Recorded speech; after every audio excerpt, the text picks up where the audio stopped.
Hello, everyone. I'm Charlie Hurt, along with Kennedy, Molly Line, and David Webb. Welcome to the Big Weekend Show. The big story tonight, big concerns over another virus in China.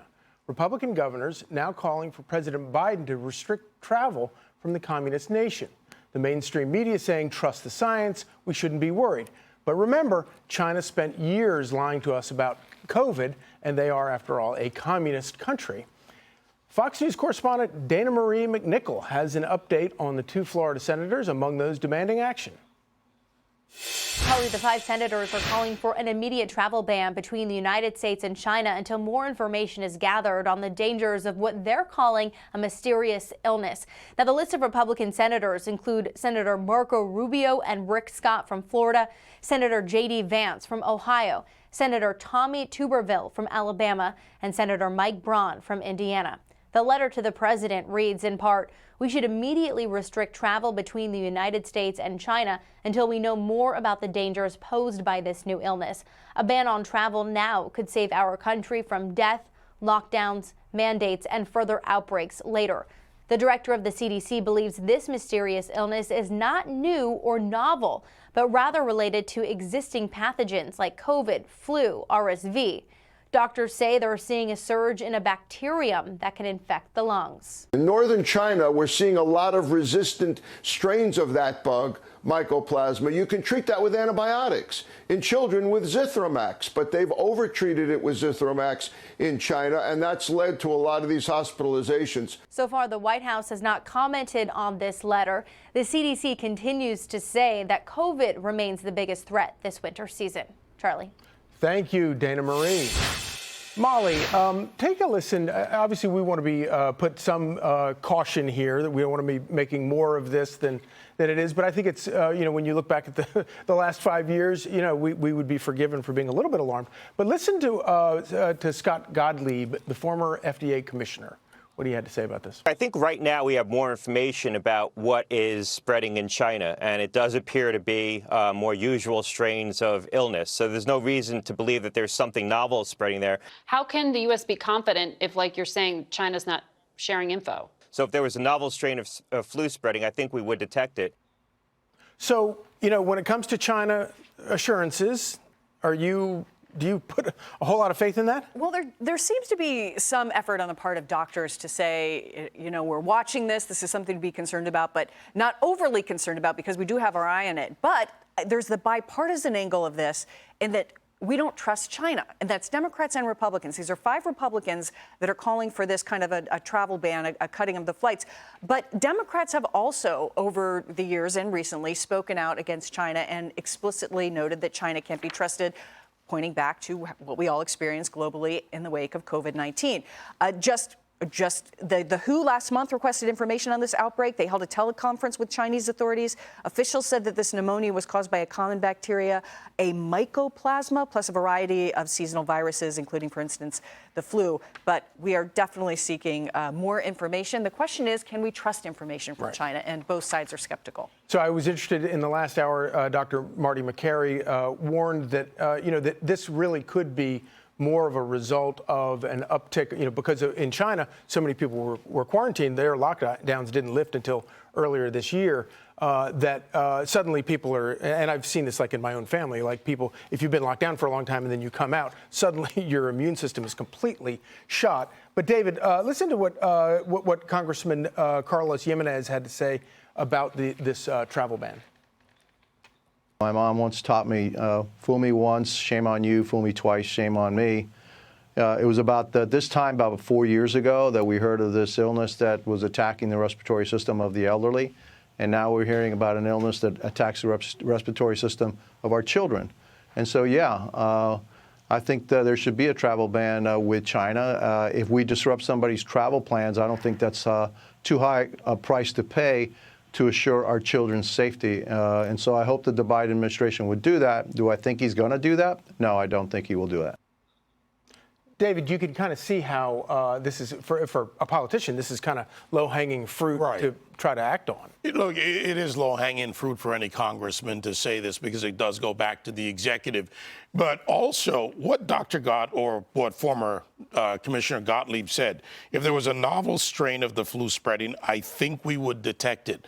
Now, remember, back in February, at the beginning of COVID, China wouldn't give us the genome. They would not give us the information. How do you detect a novel strain if you don't have the information, which the WHO and others cannot get from them? The UN has asked China about this. So I don't trust, as you said, don't trust the Chinese. It's not trust but verify. It's verify and then decide if you should trust the communists. It's verify and then never stop verifying. But of course, obviously, China they're not the only ones who lost an enormous amount of credibility. Perhaps the greatest damage to anybody over the past 5 years has been the U.S. government and the alphabet soup of all these administrators who believe in public health and want to try to do something. They've completely lost credibility. Yeah, the harm that they did out of an abundance of caution. Wear a mask wherever you are. I didn't say wear a mask. What I said was wear a mask. So no one trusts the government. Anthony Fauci was the embodiment of that, the self-anointed emperor of medicine and society. And, I hate to use salty language, but he really screwed the pooch and created a level of skepticism that I think the government will have a really, really hard time overriding. Because when you downplay it, people think you're hiding something. When you go overboard and you shut businesses and you shut schools, people don't forget about that. And that's why, school choice in this issue about keeping parents out of the classroom is still such a big issue. It is because of COVID and the government's response to this. But I have more faith in Dr. Siegel. He's been a straight shooter throughout the entire thing. He's been right about COVID all along. And, the key is take the advice that he gave us at the beginning of COVID. If you're immunocompromised, if you're older, then do wear a mask. Stay inside. Look out for yourself. I know this is an upper respiratory illness that is affecting young children, and that is terrifying for parents. But the most important conversation you can have is between you and your pediatrician. That is the first and primary conversation that you should be having. And, Dr. Siegel is right. A Zithromax will treat this. And China is going through now what we went through last year, which was an immune pause, where we weren't bombarded with anything because we were locked down, we were masked up. And then once we took the masks off, everyone remembers they got so sick from things like the flu and, the common cold, which was devastating. So that's what China's going through. I think the alarmism can be tamped down a little bit. So for the record, that's the least salty language I've ever heard from you. But Molly, yes, you're welcome. But the government and China are not the only ones who've lost all credibility. The media has too. Listen to this from the New York Times, I think yesterday or today. U.S. health officials push back on the idea of a new virus in China. And then, don't fret about what's happening in China, says Dr. Schaffner said. But he said, this afternoon, get yourself vaccinated. So they're still pushing all this stuff, but they're getting everything wrong. Yeah. I interviewed Dr. Jeanette Neshawat, also often appears here on Fox, a wonderful doctor, just recently about the triple-demic that we're experiencing here in America right now, which is COVID, the flu, and RSV hitting little kids. And she gives that sensible advice that if you are one of those people, as Kennedy just noted, that you're immunocompromised, you take the extra precautions. Maybe you are someone that gets a booster or gets vaccinated, and otherwise, don't panic, be responsible, wash your hands, keep your kids home if they're sick, keep yourself home if you're sick. All the sensible things. That's what we can do right now. And the other big picture thing, and I don't know if we have time for this from Governor Noem, but listen to this, David, and then I'll ask you about it on the other side. I think that it is something that they need to be evaluating. When you look at the viruses that we obviously have a history in coming overseas and impacting the United States, we need to remember as well that China controls 80% of the supply of our prescription drug ingredients as well. So not only do they outsource their viruses to the United States, then they also control the ingredients and the drugs that we need to take care of Americans here today when they do get sick. So she's exactly right about this. And perhaps even the bigger problem that we have not corrected, and I don't think anybody has any guts to do it, is the fact that we're still beholden to China for things like vitamin C, let alone the Zithromax and all the other stuff that we have to get. Look, this is a biological and pharmaceutical cocktail. China gives you the virus, then they give you the cure. And by the way, the big pharma has a role to play in this. Do you see those slick ads out there about masking up, they've got football players and John Legend and all these stars. This is part of a big money game that's involved here, which is something else we should watch out for.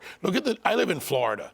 We weren't locked down. We were out there. Some of these states that were locked down, to your point about, people coming out, they're not interacting with nature, life, with other things that you build your immunity system off. I mean, these are the things we need to do, and I'm with you 100%. You and your doctor, know your health, know your kids, speak to your doctor. By the way, Mark's my doctor. I talk to him probably more often than I do my producers. But, and you still right now have local and city governments that are still pushing these public service announcements that are paid for by taxpayers to keep getting these shots that apparently... To make money for the pharmaceuticals. They do not want to give up the state of emergency. Right. Because there's so much extra money and so much power if they somehow find a way to keep the pandemic going. So they're going to keep the hysteria going. And who pays the price? We do. We pay the price and higher taxes to fund the ongoing state of emergency and also by our compromised freedom. Kennedy for president. Hey, Sean Hannity here. Hey, click here to subscribe to Fox News YouTube page and catch our hottest interviews and most compelling analysis. You will not get it anywhere else.